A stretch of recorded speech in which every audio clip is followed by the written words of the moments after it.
if there is any such solution is available from your side, you can do that. Okay, I'll just open this also.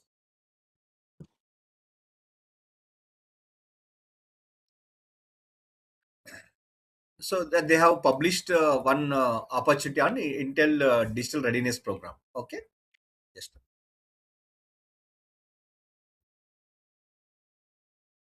market and innovation and India A innovation challenges. Okay, this financial reporting compliance challenge. You can see different opportunities from the India A in innovation challenges. So you can just look at and respond. Similarly, if you want to have any market research data provided by KPMG on artificial intelligence, you can have a look at it. And these are the proposals. So these are the existing proposals as we discussed as a response to the above opportunity, or someone with the solutions they have submitted to amplify or showcase their innovations. Similarly, if you have not provided any of your solutions or research or innovation or not yet, then you can submit a proposal and your solutions also will come to the respective section of either SDG or emerging technology. I hope I made it clear.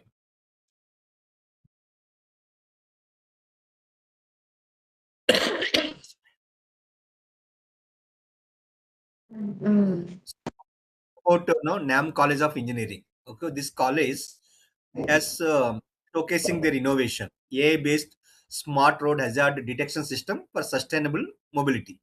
So that is their solution where they are showcasing under artificial intelligence. Okay, with providing all the details. So anybody is looking for similar solutions, they can look at the available proposals and they can reach out to those members for the further collaboration.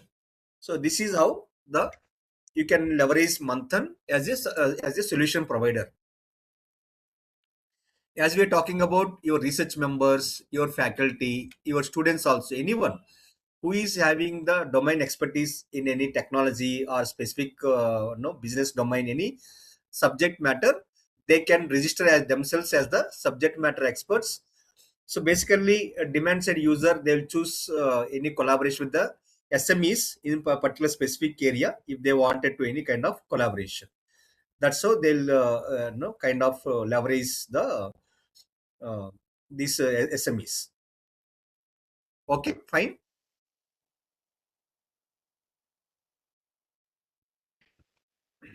And yeah, I'll tell you, we also have the third pillar, fourth pillar. We have just science communication project where what May I ask one question? I am Vice Chancellor of Sri Venkateswara University. May I ask? sure. So Yeah, yes. I just want to know. I think this is also very useful for research scholars and then people who are into research in all these emerging areas. But suppose if our students have to register in Manthan, they don't have the email ID of universities. It is like Gmail and all. They have their own email ID, but they are not entitled. They cannot enter into registration of this Manthan, right? No, not like that. They can register with their email and personal email ID also. Is it But okay? we prefer to register from their Okay. professional IDs so that Okay. they'll represent your organization. Because I see a lot of scope for the research scholars as well here, both in terms of proposals and solutions. Yes. Right? Okay. Thank you. Yes, sir. Sir, good morning, Sir, sir. I have Yeah, one last question, then I will give it to Preksha. So she will clarify further and she will explain on the UTTHAN LEAP framework. So it will further clarify a few things and definitely will have the Q&A session at the last. Yeah, please go ahead. Sir, good morning, sir. Yeah, good morning. Good morning, sir. I'm coming from Andhra University. With two issues I want to discuss with you, sir. I need clarification from your side. Yeah, One is the collaborations. With regard to collaboration, how we go about it? Is it institution-wise or individual-wise or college-wise? This is one college research wise, as institution wise. Yeah. See, entity wise, Institution-wise. basically, whatever that entity, it's always the entity. Okay, my second issue is you mentioned about child development and child psychology. In Andhra University Psychology Department, done a lot of research since last 38 years. A number of projects completed from Western projects and as well as Indian projects. How go about collaboration with in the child development aspect? See, AP government itself has published that opportunity. You can review all the details for that opportunity and you can submit the proposal if it matches your solution criteria. Thank you, sir. Similarly, you can do a search also. If any similar opportunities are there, you can review and you can respond. Sir, I understood this is something seems like the search engine for Indian research opportunities or something like that. It's like a Facebook. Our objective is to create synergies. So we'll have the demand side user on one side, we have the supply side users on the other side, and we create synergies between both of the demand side and solution providers. Yes. Sir, you said the Center of Excellence's establishment. Suppose Yes. if we submit a proposal for that, what is the confidentiality of our proposals? Because as it is open because platform, anybody can see No, our no. proposal. Okay, very good question. Opportunities you can see, proposals that you are sending to that particular opportunity. So you can look at the how they are expecting the proposals, whether is it a platform response or it is email response or it is a bulletin response. So there are different ways of submitting the proposal as per the requirement of the opportunity owner. So based on that, you can. If they're asking through an email, it goes to their email ID. If it is going through the bulletin response, it goes to their web application or a Gmail format. Or if they're asking about Manthan, it comes to us only. These are the open. But against every opportunity to us.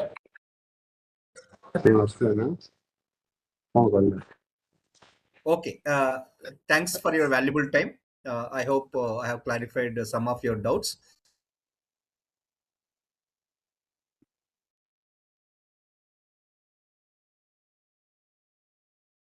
We are not able to hear you.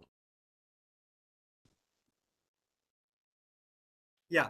I'm handing over to Preksha. She will take it forward with the rest of the program agenda. And nice connecting with you all. Thanks for your valuable time. Look forward to your collaboration. Cheers. Thank you, Srini. Hope my screen is visible and I'm audible clearly. Yes. Yeah. So just to give you a quick summary of the entire Manthan platform, has Srini just mentioned, there are two kinds of registration. One is the demand side. The demand side are all these CSR organization, philanthropic organization, industries, those who have some kind of a problem statements. So when we call as a problem statement, it could be a problem statement for the industry. But when you consider as an education institution or an academic of professionals, or as you mentioned, the research scholars, startups, or somebody who's looking for an idea to start a business, they all see this as an opportunity. That's one of the reasons why in our platform we call this as an opportunity to for so that you can apply to give solutions to the problem statements.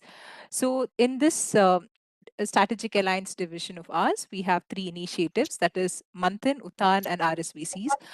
As we've just had a very quick demo of Manthan, these were like the different awards, as how Shini just mentioned.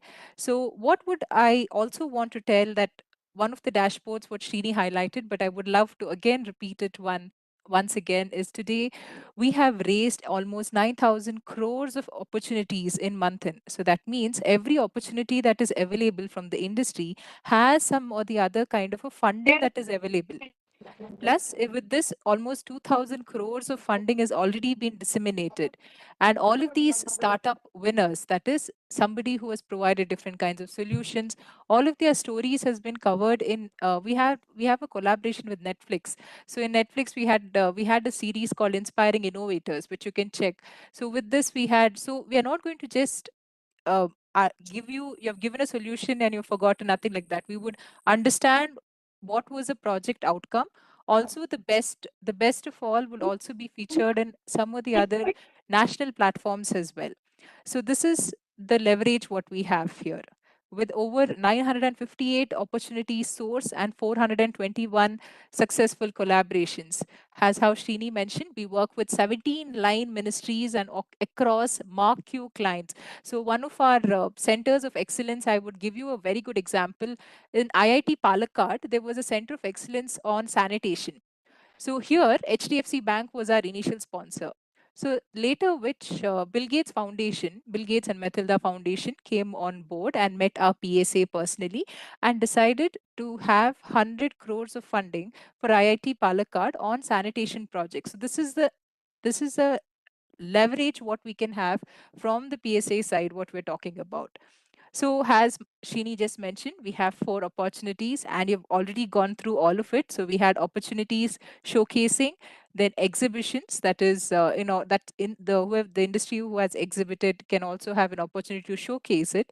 And finally is the events and science communications, which I've told you about amplifying. There's one of a very interesting series in Amazon Prime, which we have the knowledge partners called Mission Startup. If you have somebody who's aspiring to be an entrepreneur or want to start a startup, or it could be any of your early stage startups, anyone in your own colleges, if you have them, they should watch this series called Mission Startup, because here you'll understand what is the journey of a startup founder, what are the challenges they face, how to pitch better with an investor. Everything they have like a guide. So this is like a reality show that is live in Amazon Prime as well. So we have three most important catalytic projects. One is with Airbus Aviation Fuel. Then we have set up a dementia studio with the help of Nimans. Then we also have a quantum projects that we're working with TCS. So then we also have opportunities for women in STEM. In Manthan, there's a separate vertical for women in STEM, which you can explore opportunities, what's available. Then also we have a lot of school innovation programs for kids, a lot of interesting collaborations that has happened here. Then science communications, as I just mentioned to you about Netflix. Then we had Doordarshan, who covered stories of farmers. So like this, we have different stories. We are collaborated with Teamwork Art. Teamwork Art is a team who curate the Jaipur Literature Festival, and we collaborate with them in Jaipur Literature Festival. We have a vertical on science and technology, where every year we go and present about science and technology in the festival as well. So this way we be a part of different kinds of festivals. So this different centers of excellence, what we have set up across the 27 centers of excellence, where the live opportunity we have right now is the climate tech from Google. So one thing what we observed basically about in Manthan is when most of these opportunities were uploaded in Manthan, the most of these opportunities were applied by institutions, mostly in a tier 1 institutes, or also could be somebody in a metro institute. This was a very common point that we observed every time. So then we started working backwards and understanding what was the reason behind it. So that is when we realized that we are not having that many registrations coming from a tier 2, tier 3 cities to Manthan or any other platform where the opportunity is, because what we're talking about Manthan is a completely pro bono. It is a website that is available, a digital platform that is available for everybody. So that's one of the reasons why we decided to have UTTHAN. So UTTHAN is upscaling tier 2, tier 3 colleges for the holistic advancement of the nation. So here, this was launched in a tier 2 city called Mangalore in Karnataka. There was a beach festival, and this is where our UTTHAN was launched last year. So it's just the videos and pictures of UTTHAN. Now, when I spoke to you about, we decided we had a lot of issues when we noticed that a lot of tier 2, tier 3 institutions were not participating. That is when we had a secondary research done.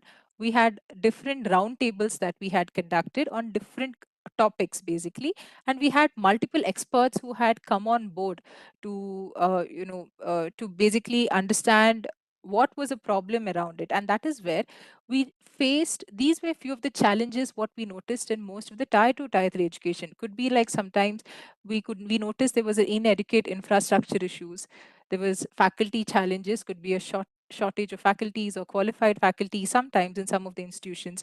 Then there were a lot of academic limitations. What we had, there was no research culture that was available. Most of the publications were not translated as well. Then there was a lot of collaborations and support, lack of funding opportunity. So some of these colleges, what we also noticed that they had a good infra built, but they didn't have the culture in order somebody to go and apply or study about it as well.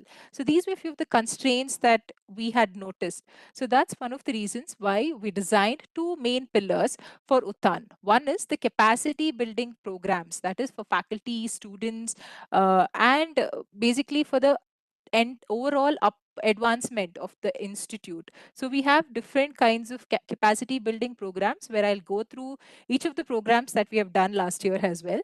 So we under this we had the industry academia synergy for R&D, collaborating with foreign universities, think tanks, innovative courses development on awareness creations on publication, patent, IPR. And also the second pillar, we call it as MITI, that is nothing but what you call as an incubation center, but we call it as an innovation hub. How is your incubation center different from MITI? I'll let you know as we move across the presentation now. So the first, under industry academia synergy for R&D support, we had IFION, India Internet Foundation, who uh, had an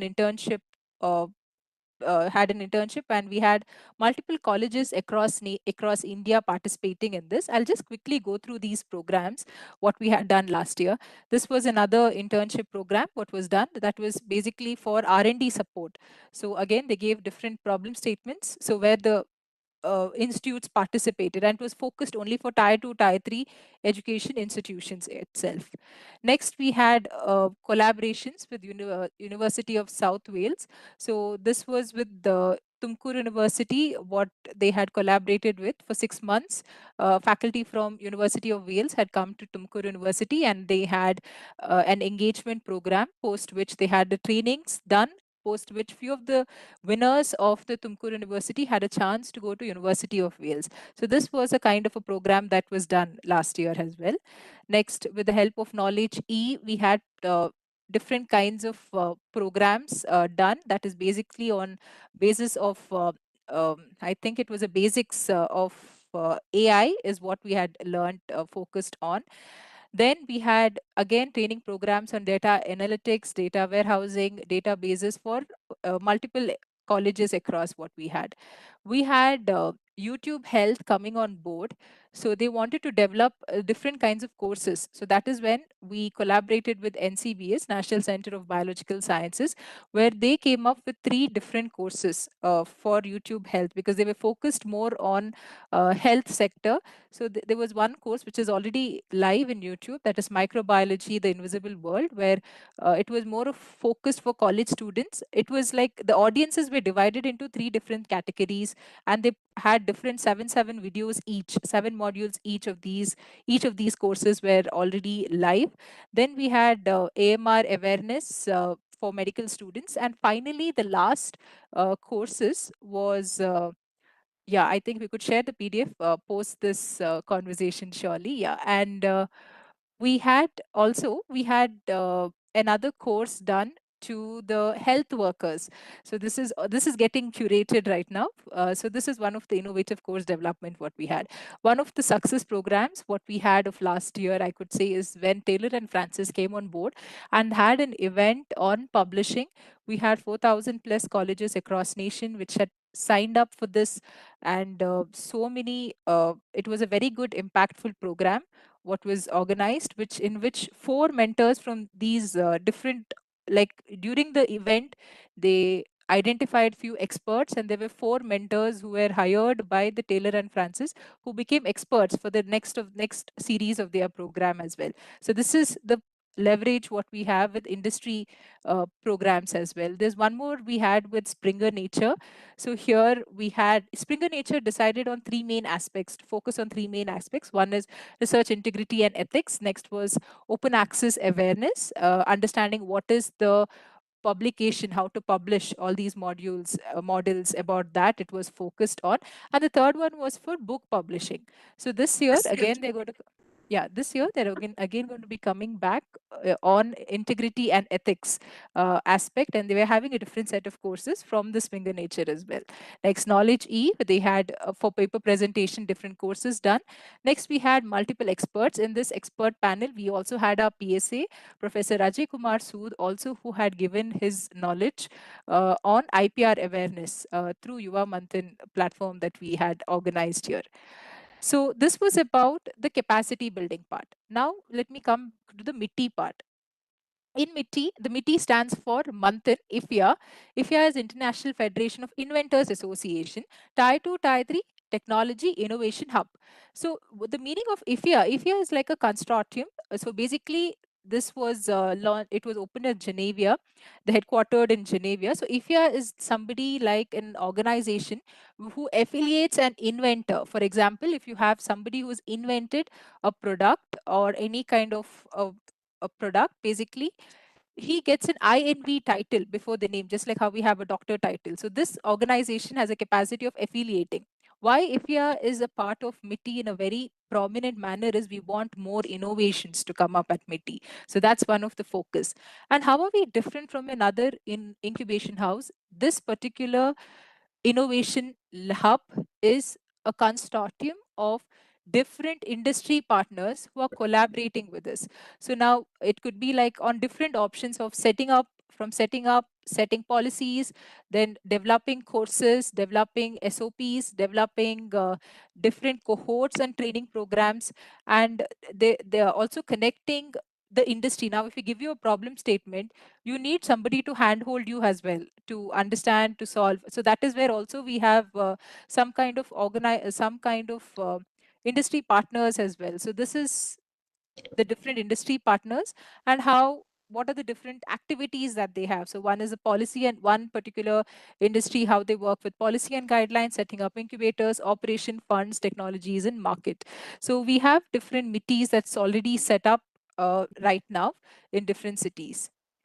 So one thing what we noticed is I intentionally went very quickly with all of these programs what we had done last year.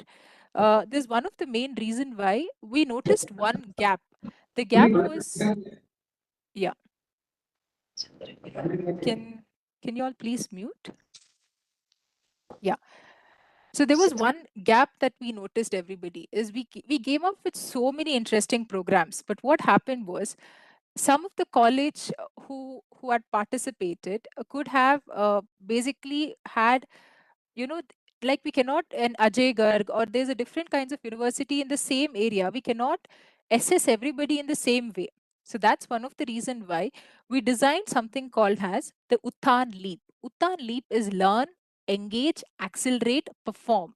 So this is a different kind of a maturity framework with different experts across. We had TR Parashuraman from the Toyota, because Toyota is known for their excellent frameworks what they have built. So this way we had different experts who have joined in, and we have built something called as a UTTHAN framework. I would also love to congratulate the 12 universities from with the help of Madhumurthy sir, that we were able to reach, and today all of these universities have been selected for the Australian program that Ministry of Australia has come forward for capacity building program, and all of these universities have been a part there. And I'll give you a brief how did they get through as well right now.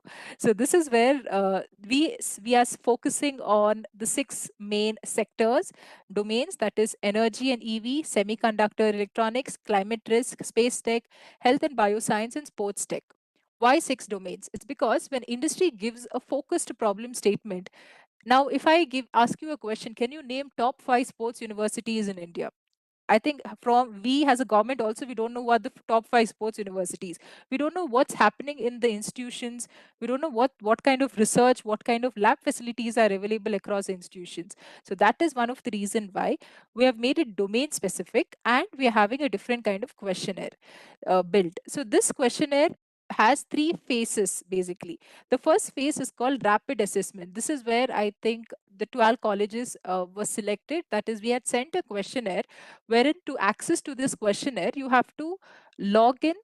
See, and one more thing is, one person, one representative from the university fills up this questionnaire. This is because to understand what is the capacity of the entire university, or the existing capability of the university. Here we are not ranking you like how it's not another NAC or an NRF ranking. It's nothing like that. This is only to understand where the gaps are and fill the gaps by giving you all different kinds of capacity building courses on the gaps what we see. It could be on research methodologies, patenting, IPR, research reviews. Then sometimes there are different kinds of sectors, that 7 dimensions what we have set up. So I'll show you the 7 dimensions as well. Based on that, we make an assessment here. So the first one is a quick rapid assessment where the forms are live even now. I'll be sharing the link at the end of this session. The second type of session is or the evaluation is called as a deep validation. So it comes up with a trust card, meaning to say, now for example, if there is some industry or an individual philanthropist who wants to say that, say this particular village in Andhra, I want to adopt 10 colleges. Please give me the capability of those colleges. So that is when of those 10 colleges, we will do a deep validation that would take around 45 to 90 minutes to understanding where the gaps are. Now, this is something what we also do post the rapid assessment, because we want these colleges to first enroll with us for the first set of capacity building, which we're already building. The courses have already been setting, and there's a project management unit which is set up, which is curating different kinds of bringing in different kinds of industry partners for this collaboration as well. And the final one is the intervention phase, wherein we wanted to have a different kinds of target approach. Now, as it spoke to you about the different assessments done for the institute, we go across the 7 dimensions. The 7 dimensions are, we check what is your research output and deployment impact, your research governance and strategic alignment, how is it placed in the college, what is the status of your partnerships funding, then about your present current infrastructures, what is available, then what different types of faculty development programs what is being done, and what is the faculty capability as well, we would understand. Then we would have different student innovations, then ethics, safety and societal impact, what contributions have the institutions done on these lines. Now, based on these questionnaire, we have, like, if you've observed the questionnaire, the questions are designed on these different aspects, on the 7 dimensions across. And finally, we would ask you all to choose which SDG or ET that you would prefer in taking. That would help us to again align your institution with the domain. Choose what kind of domain what you all have. So with this, we would design this kind of leveling what we are showing you. It is not, we're not giving you the leveling, or we're not ranking you, as I've told you. It is for us, for our internal assessment as well. So wherein the level 1 is nascent, the level 2 is emerging, level 3 is developing, advanced and exemplary. Please note, any levels these institutes, suppose now one particular institute is in level 2, doesn't mean that they'll be in level 2. We are, when if you all are in level 2, we would give you the capacity building program to come to level 5. So this is how we are helping you all to build. So these levels are for us to understand, to design, because when we are addressing this, we are addressing 56,000 institutions as a whole. So that is where we need some kind of bifurcations for us to ease and focus on institutes to give a very targeted approach. So that is one of the reasons why we have set the different levels over here. So the level 1, level 2, if suppose a institute comes in level 1 and level 2, we would give different kinds of courses, could be like a basic research, or it could be also, because this is where we would consider if we could help them in research methodologies, publishing, different kinds of basic courses, or even on some specific domain related, we would help you all. Once if the institute comes, any institute who is in level 3 and level 4, there we have something called as an orbit shifting exercise, wherein we have industry partner who would bring in problem statements to these institute, and they would help you all to start how to apply, how to solve these problem statements. So this gives a deeper understanding about the entire subject as well for you all. And finally, exemplary, if your college is in exemplary phase, then we would help you all in setting up mittis. That is, as I've told you, mitti just now, as I've showed you, Manthan, IFIA and the entire consortium, we would help you all setting up mittis in the level 5 phase. So these are the 5 different maturity level as your institution comes in place, what we have. This is the scanner of the questionnaire. I would also be sharing it across to Sir, who would be again sending it across to you as well. So this is a scanner of the questionnaire. As you scan the questionnaire, it goes to the month-end page. And one more thing, that time one of you all asked us a question that to answer to the supply side, do we have to fill the questionnaire first? So the first thing what you're supposed to do is this questionnaire, please understand the difference. This questionnaire is to understand the institution capability. What is your current capability that is available? So in this is like a one-time exercise by one of your senior member, could be a vice chancellor or head of research, somebody who heads in the institute fills this particular form. Now, when we talk to you about the month-end and opportunity side, that is available and it is open for everybody. So month-end registration is a separate registration that is as you are doing. Even to fill this form also, you can have the same ID. It's like how we are logging into Facebook. So same kind of Facebook registrations what you all have, and you can continue applying for the opportunity same way. But this questionnaire is specifically done by an institution head, because for us to understand, and one institution we want one, I'm talking again, it's not as a whole of, if you're affiliated to a university, I'm talking about institution as a whole. One institution, one member fills this form. So this is about the entire questionnaire what we have. So this is entirely about UTTHAN and the programs of UTTHAN. I would love to stop for questions, but I would think I'll just quickly also give you a brief of our other program, and then I think together we can ask questions at the end of this panel, at the end of this discussion is what I feel is appropriate right now. So this is about UTTAN as a whole, what we have. Now, we've gone to Tier 1 cities, we've gone to metro cities, we've gone to Tier 2, Tier 3 cities. So what about the villages? So that is where we have the next program called as Rural Smart Village Centers. So a problem statement shouldn't just come from the industry. It can also come from a village as well. Exactly. So that is where we have set up different centers, physical centers called RSVCs. So RSVC stands for Root Tag Smart Village Centers. So Root Tag means Rural Technology Action Group. So as Srini just mentioned, our first PSA was APJ Abdul Kalam. So in 2002, when he was the PSA, he formed a group. He formed a group called as Rural Technology Action Group and asked them to go to villages and asked them to find out different kinds of problem statements what was available. So there what he did was they then came back to all of these IITs, IIM and gave all of these problem statements to different institutes at that time and made them solve. Okay. And that is where and that is where around 65 technologies were identified during that phase. But what happened? All of these technologies were sitting in the lab. So RSVC was set up to disseminate all the technologies from the lab to the doorstep of the villagers. So that is the rural smart village centers what we have. So here it was 65. Now we have 500 plus technologies what is available in our repository, which I'll show you in detail what are the different sets of technologies we have. So the first one, so one thing that for our framework, what we have built for RSVC, we have one, the social stock exchange prices, and RSVCs today is present across 58 states across India. Sorry, we have 58 RSVCs across, and you can see different states we have covered across as well.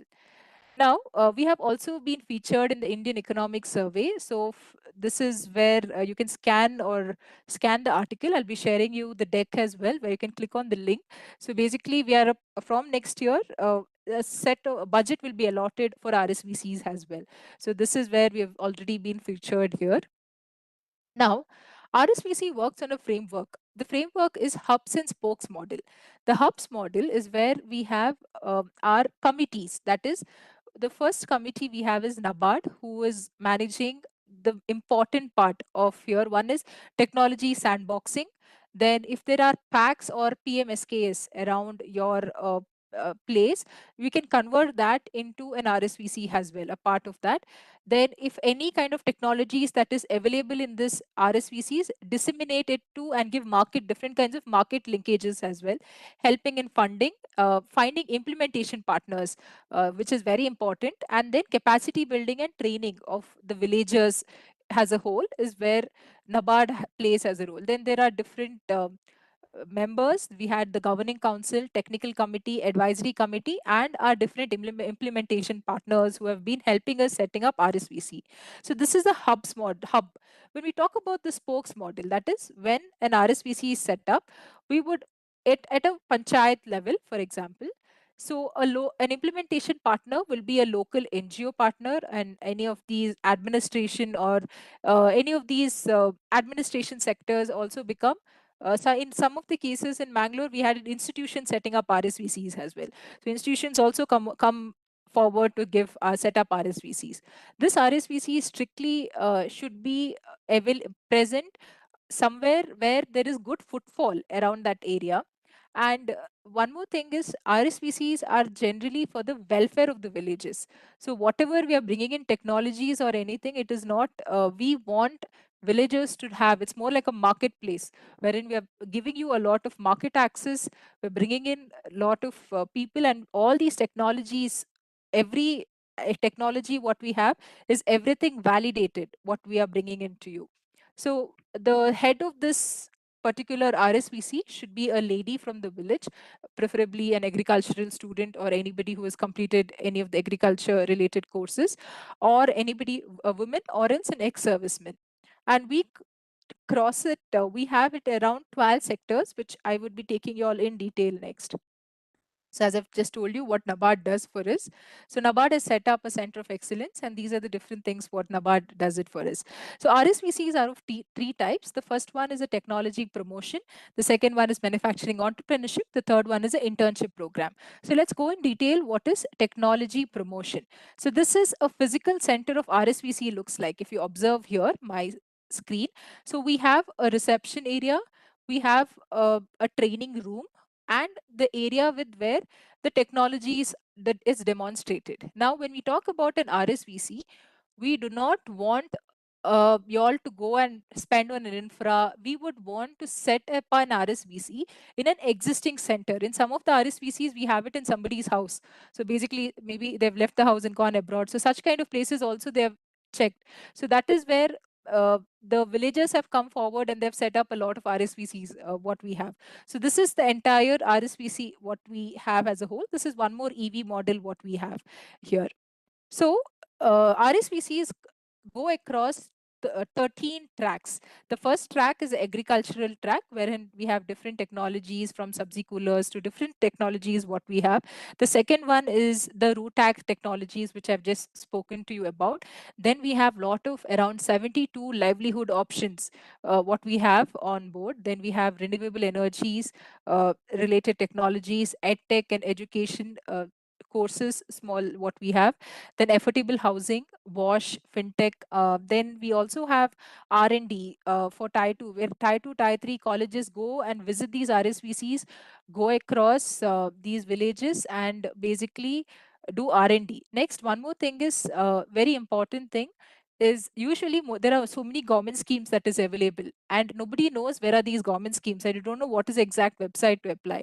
So that is where we have a startup called as Hak Darshak, will be sitting in an RSVC, who would be helping you to implement most of these schemes what is available from the government as well.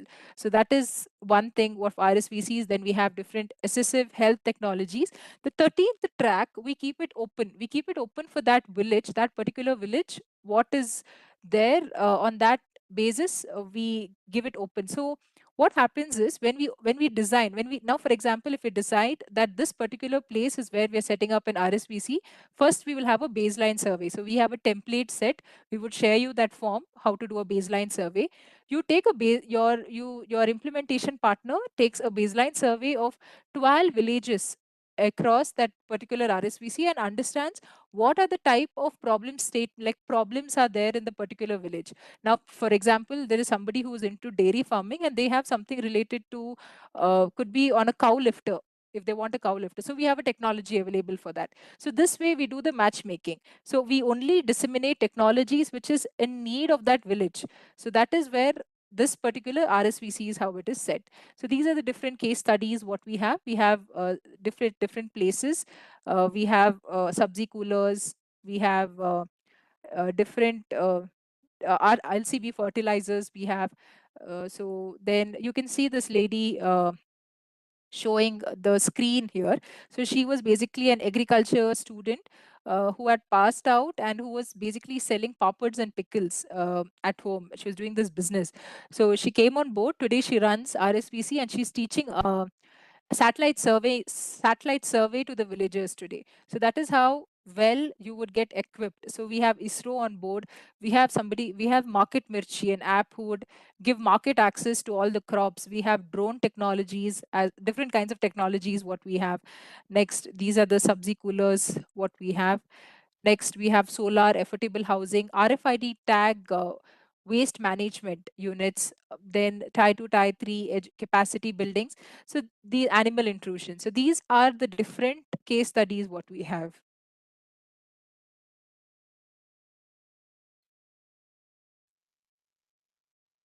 Okay, sorry, but this particular video of one of the RSVC, I'm just going to show you all here.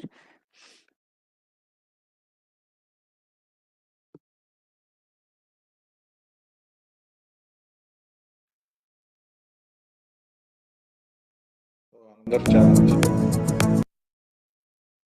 Yeah, I'll just quickly show you the launch of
Okay, so that was a quick video of ours, and these are the different other technologies what we had. Now, one thing everybody feels that all of these technologies might come free of cost or something.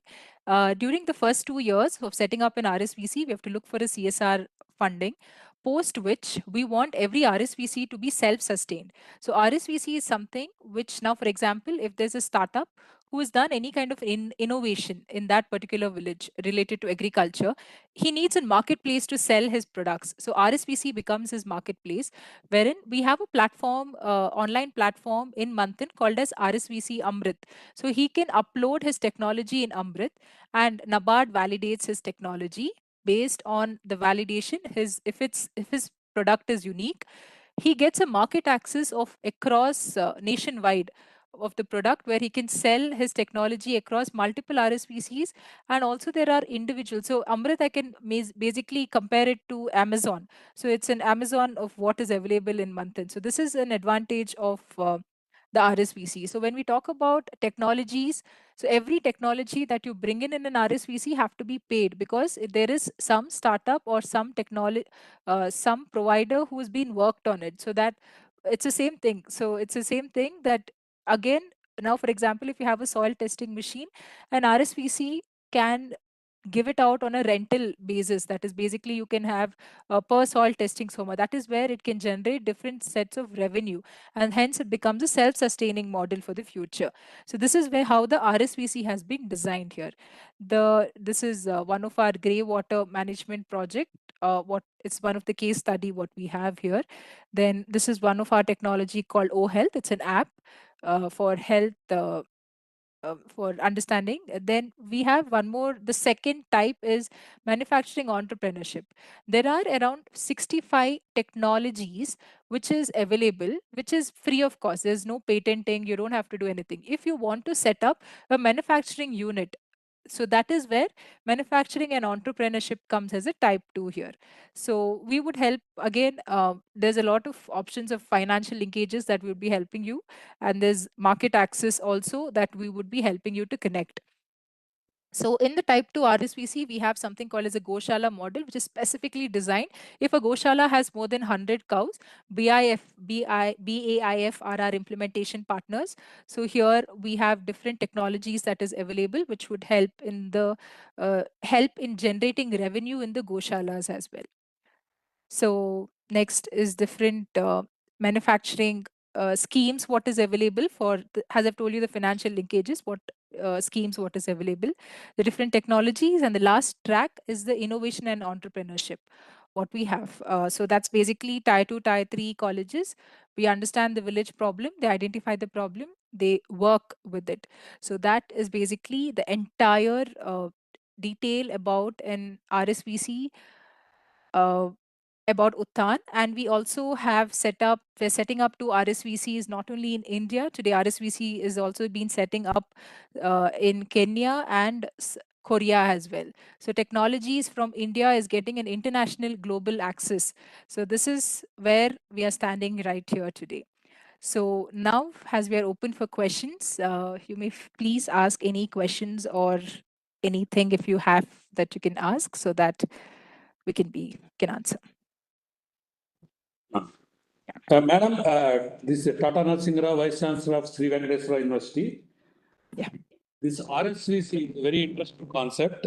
In fact, we have drone training technology and then soil testing and all, the first pillar what you're talking. So RSVC, if we want to set up, we want to adopt a village and then set up RSVC. So will you be funding to some extent to set up that RSVC, or what? How does it work? We have the technologies and then we can implement that, but how does it work from the funding point of view to set up a RSVC in a village? Okay, so basically, if you have chosen a village, the first thing is you have to choose an implementation partner. An implementation partner can be an NGO of that village or anybody. So what does implementation partner do is, first you identify a location. The location could be like somewhere where there is good footfall, could be a panchayat or anywhere, a health center, for example.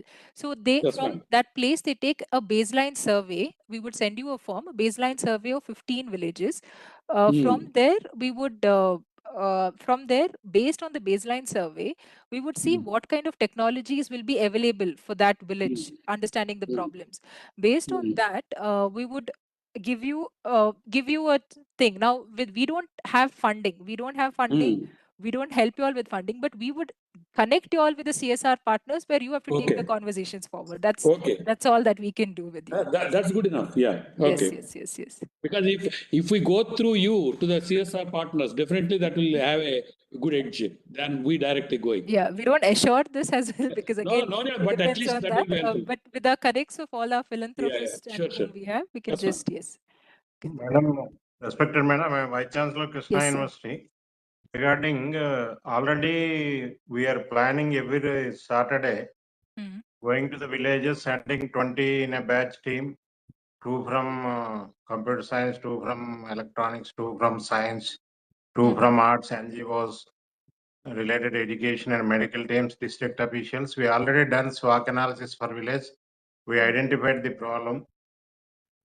Some, for an example, here gold ornaments they are doing, but water pollution, lot of pollution they are doing. That recalculation to be done. Like that, some of the technologies also identified what to be done.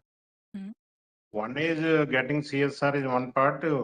Is there any from your side also, some again similar to what Tata Narasimha Rao mentioned, but we have already identified technologies, we identified the problem, but some support in this direction, So we is there have, any possibility? yeah, we have a governance, like a framework set. We would share you the framework, what we have. Again, as I've told you, we don't have funding available, as I've mentioned, but we would connect based on, because first thing is what we need is we have a template of the baseline.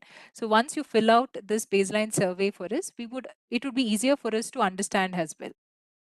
Where you're standing and how it is. So I think maybe you can share your email address later, maybe on the chat or later to us or something. We can continue the conversations from there. We can do that. Krishna University has Thank you. taken the survey. They've Yeah. done it. Thank you. Yeah.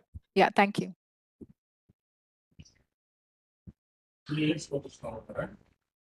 I was hoping something on UTTHAN that I would get more questions as well. Yes. Because with 12 universities, we have Department of Ministry of Education of Australia who has come on board in training. Similarly, we have other global organizations which is coming on board to help institutions in all of these tier 2, tier 3 cities to help you all in capacity building. So we would be very keen to support, because the programs what we're trying to develop, we're bringing in industries.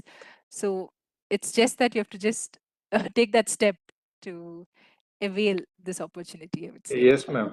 Yeah.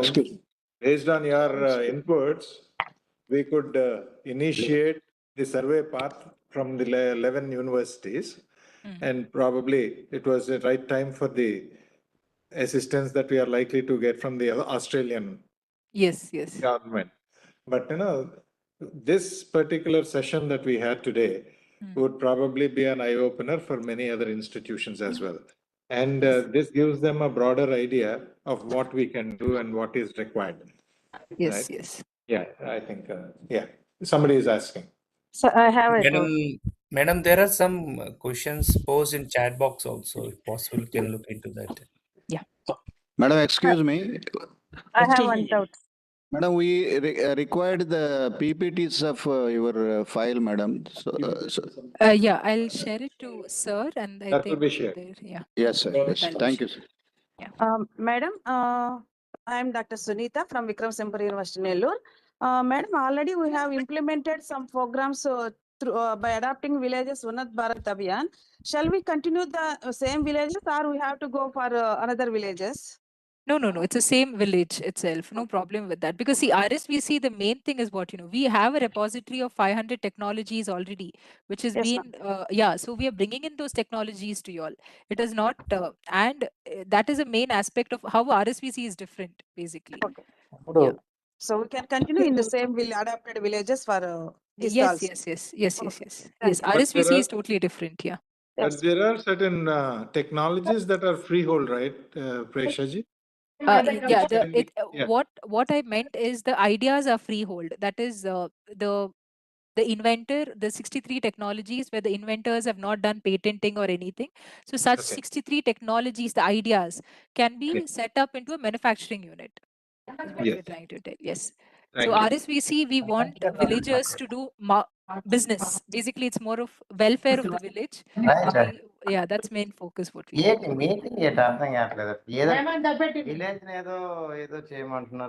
One at a time, please. One at a time. Professor Ruma from Padmavati Mahila Vishwavidyalaya. I'm the Vice Chancellor. I have two questions to you. Can I ask? Yes, ma'am. There are many others talking, so I was not sure. Can I go ahead? Yes, ma'am, please. Yeah, the first one is relating to the 5 maturity levels of institutions that you have talked about. No, and you have also given certain criteria against each level. Now, is it based on the data that the institution is providing, or you have an assessment system that you generally use, and what do you take into consideration while doing that? And my second thought, not a query, but when you're talking about an implementing agency, I think it would be nice to consider the existing institutions in the villages. There are people-based institutions like the self-help groups and their alliances at different levels, at the panchayat level and the mandal level, the various other people-centered institutions also. Because when we are talking about the RS VC, it is for that particular village. It would be nice to engage the existing people-based institutions. Okay. So perfect. So one thing is to answer your first question. If you observe the questionnaire, that is, if you log in and as we share the questionnaire, for each of the dimensions, we have question. The question is more like a multiple choice where you have to choose what is appropriate for your institute. Can everybody please mute? I think there's a lot of disturbance in the line as well. Yeah. So basically, we have, so that's one thing what we have designed. So based on the answers, what you write. So it could be like, we would also assess you, we would ask you what are the research, how much research, how many publications has been done. Based on that, we would design the levels for it. So for this, I would say that post this call, as we share the link, you can once check the questionnaire. Then if you have doubt, you can get back to us because the questionnaire gives you a complete idea of the entire assessment, how we have done. So that's very in detail, and it's done by experts from Japan, from different countries as well, who've contributed across. So that's about the questionnaire what we have. The second question, to answer your second question, is now in Mangalore, tier 2 city in Karnataka, an education institution called NITTE has set up an RSVC. So we are not limited only for an NGO partner or an implementation partner to be an NGO or anybody like that. We would want somebody, like, if your institutions are doing an active work engaging the villagers, you're welcome to set up RSVCs and become the implementation partners as well. Yeah.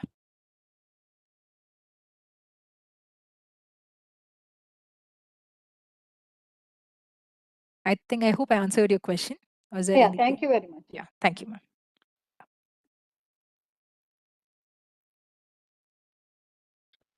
Yeah. Any more questions?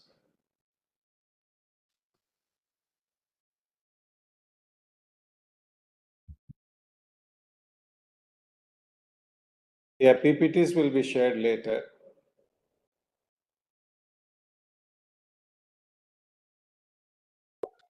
So good morning, madam.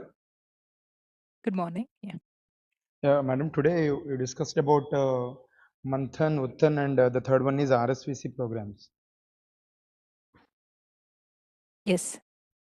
Yeah, madam, as a autonomous college, degree college affiliated to some state university like Andhra University.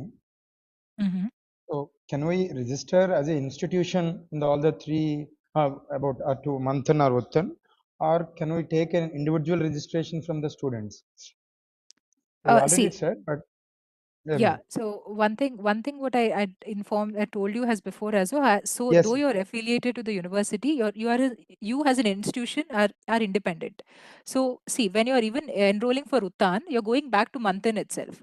So when you're the UTTHAN, you only have one exercise. That exercise is filling up the questionnaire, and that questionnaire is filled by the head of research or the vice chancellor of that institute, so that it gives us an overall idea of where the institute is standing for us, so that we can help you all in capacity building. Now, when you register in Manthan, has a supply side, that you finish the registration and you enroll yourself as a supply side, automatically you get to select what kind of SDGs or ET, what is your subject interest that you have focusing on. Automatically you will have, as soon as any industry who provides opportunities, you would get a mail about the same. So this is how the conversations will be active with this. So Manthan, for UTTHAN also, everything, our platform is only one.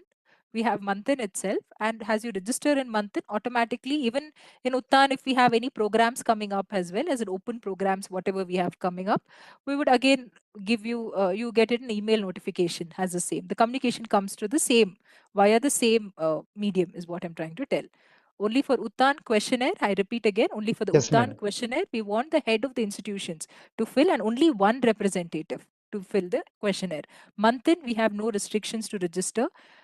Anybody can register for, who are seeking madam, to but provide solution. you said Manthan is mostly for tier 1 and tier 2 institutions. No.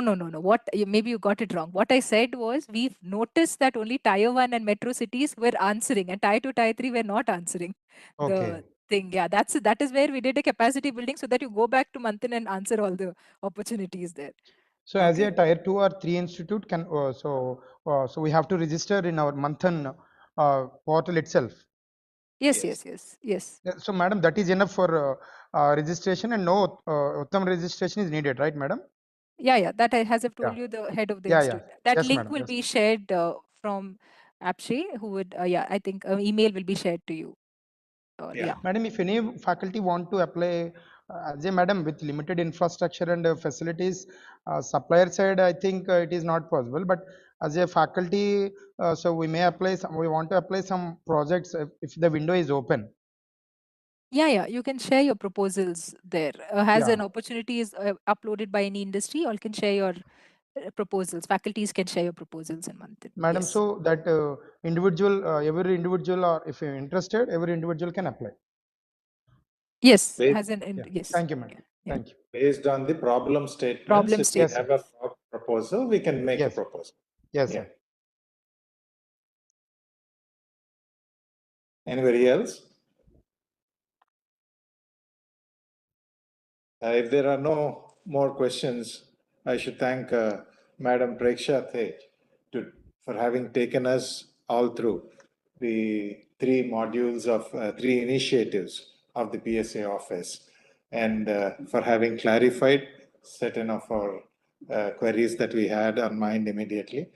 And I think this would help us to, initiate certain or make use of the opportunities that exist and showcase our abilities on these portals as well.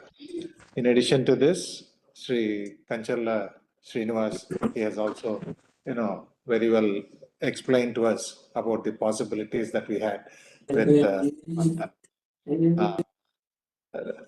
Thank you for having spared your valuable time and for engaging with us. Thank you, Preksha, and thank you, Sri Srinivas.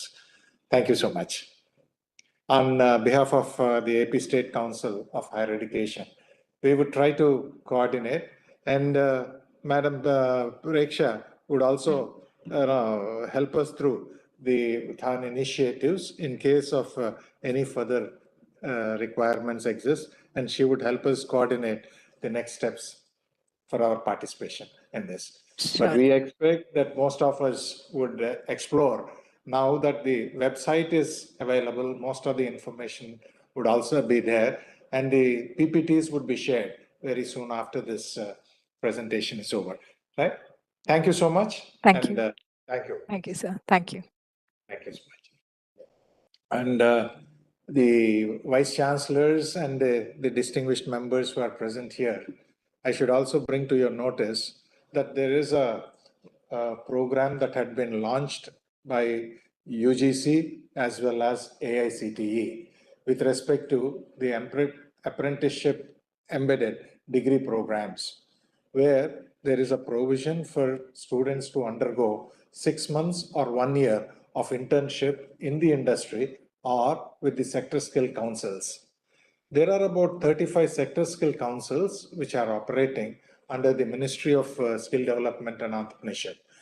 And amongst these, there are only a few which have been operating well. For example, the business, the banking and the financial institution sector, logistics sector, tourism, and so on. Some of them, I think, the program has a support of the Board of Apprenticeship Training also, where 50% of the stipend that is paid during the internship is from the government, and 50%, if it is through the industry, 50% is borne by the industry. And in this context, the evaluation is also done by the sector skill councils. Only a part of it, probably 20 to 40%, will be in the purview of the university or the institution, autonomous institutions. The major difficulty that we come across probably is to absorb these programs, adapt these programs into our system, and take care of the evaluation patterns for the courses or for the term that students undergo internship, either for 6 months or 1 year. If it's a 3-year program, it can be 1 semester or 2 semesters. And if it's a 4-year program, it can even be 3 semesters, sort of a possibility. The guidelines are available, but this year, before we notify for the new programs, we wanted to bring it to your notice that we should adopt such sort of a program which would be more industry oriented when the state government is planning to, on skilling of our students. In that particular context, I think this would be a very great initiative. And in this particular initiative, only institutions which have been ranked under NIRF or had the accreditation of NAC are eligible for such AEDP programs. And therefore, most of the autonomous institutions, in addition to some of those institutions which have already got NAC accreditation, should make an attempt to get into these embedded programs. The minimum apprenticeship for a 3-year program is 1 semester and maximum is 3 semesters. And for a 4-year program, the minimum is 2 semesters and maximum is 4 semesters. So the advantage that we get out of this is, firstly, the employability outcomes through this internship for the graduates. And we can also probably have an opportunity to align our education system with the industry demands. Therefore, this reduces the gap between the skills required and the education that we have been imparting. Added to this, the students have an opportunity to earn while they learn, and it also enhances the gross enrollment ratio. The sort of vacant seats that we find in the admission pattern, we would probably be able to overcome that as well. This particular credit mechanism, as we see, is if a 3 months of apprenticeship is undergone, it has a weightage of about 10 credits. But rest of all, we have to fix the credit system based on the National Credit Framework or the skill qualification framework. So I would circulate this particular matter to all the vice chancellors and the heads of the autonomous institutions for their consideration and to identify such sort of a programs that we are interested in and we could adopt in our own state because of the cluster approach that the state government is going ahead in developing the industry. We see several opportunities getting generated and we should make use of this. And based on this, we would also call a meeting of all the sector skill councils along with the heads of the institutions very soon, once we get the response from the vice chancellors and the heads of the autonomous institutions. That gives us an idea of which councils that we are interested in. Out of the 35 sector skill councils I was mentioning, the most active amongst them are IT and ITES, banking, financial services and insurance. BFSI has been very popular and doing very well. Logistics, there is also retail, tourism and hospitality. Healthcare is also very active. Life sciences, media and entertainment, electronics, management and professional entrepreneurship, aviation. These are the 11 sector skill councils which have been operating programs in different states, particularly in Maharashtra and Tamil Nadu, and also in the northern state of UP. These are some of the programs that have been doing very well. So I wish that we would share this information, be able to come up with our own ideas on implementing this. The employment possibility of the students had been rated to be quite high. Very few programs. As of now, we have 38 institutions, mostly government degree colleges, which have adopted this apprenticeship embedded degree programs. But this is a possibility even for engineering education, in addition to the degree colleges, even at the PG level. So I request you to take a view. The guidelines are available on the website, UGC as well as AICTE guidelines on this apprenticeship embedded degree programs. That was the major purpose of this Saturday's meeting. Any specific issues that exist. And as far as the NPTEL program on basic quantum program is concerned, I have informed you that about 58,000 of them have qualified for taking the test. And amongst this, so far, only about 15,274 people have registered, enrolled in this subsidized test program for NPTEL that was made special for Andhra Pradesh. And the last date has been extended from 20th to 23rd of February.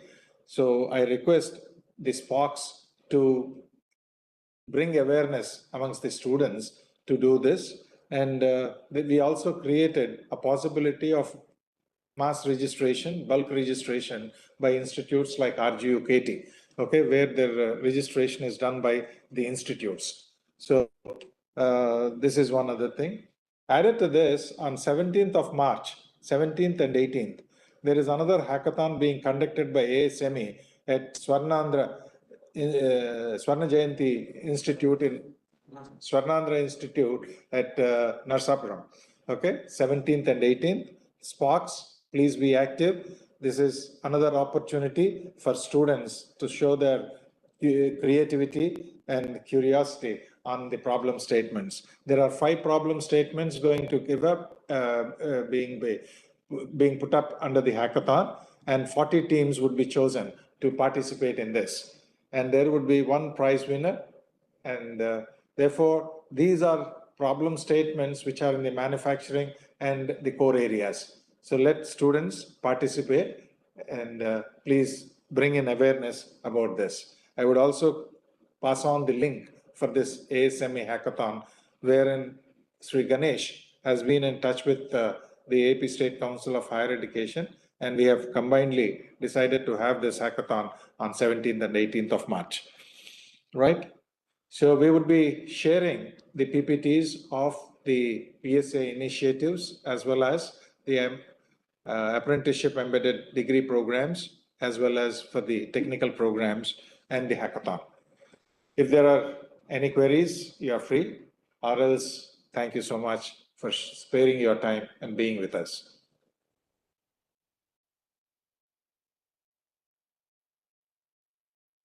అన్ని mute చేసి ఉన్నాయి Rajesh.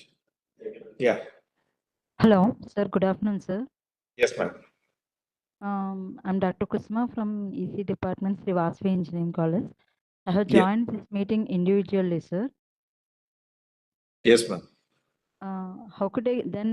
Yeah, just now you have mentioned that these PPTs are forwarded to universities like that. Then how could I get PPT and material? To principal mail ID you can forward, sir. Yeah, please forward your mail ID. Yeah. Okay. Okay. In the chat box, sir. Yes, please. Okay, sir. Thank you, sir. Somewhere you said about the hackathon, we'll be sending the information and then we have to submit a list of our students, something. Sorry, I missed it. I was on a phone call. I'll give you the information on the hackathon, ASME Okay. hackathon, that can be shared with our students. Okay, so sir. The SPOCs also from your Okay. university, they would run the show, sir. We would Okay, inform. sir. Thank you. Sure, sir. Because American Society of Mechanical Engineers has come forward to do this. In fact, they are also planning to conduct certain faculty development programs for us, right? And we have already identified a few of them, about 5 of them right now. And very soon we'll be coming to finalize the programs, which I would be sharing with you. Sir, good afternoon, sir. This is Professor Katyani from Padmavati University. Yes, madam. Yeah, our students, MBA students are going in first, after completing the first year, they're in summer, they are go and do the projects in their village. Yes. So for that, I want the technology is already developed. How to access those 30 technologies and all that. Yeah, RSVC, they have developed close to about 200-300 technologies, of which it was mentioned about 63 of them are ready for sharing to establish a manufacturing unit in any of those villages. Okay, these are all village-oriented technologies. Some of the universities have already been promoting these technologies for entrepreneurship development. So that's the context, madam. Yeah, those technologies, how to access those technologies, and then we can ask, motivate our students to promote them. You can go to the website of Manthan or UTTHAN. Yeah. And there you can find all these technologies listed. Okay. Under RSVC. Okay, sir. Thank you, sir. And Madam Preksha Tej will coordinate. If you have anything, she'll help us out. Okay, sir. Thank you. Thank you.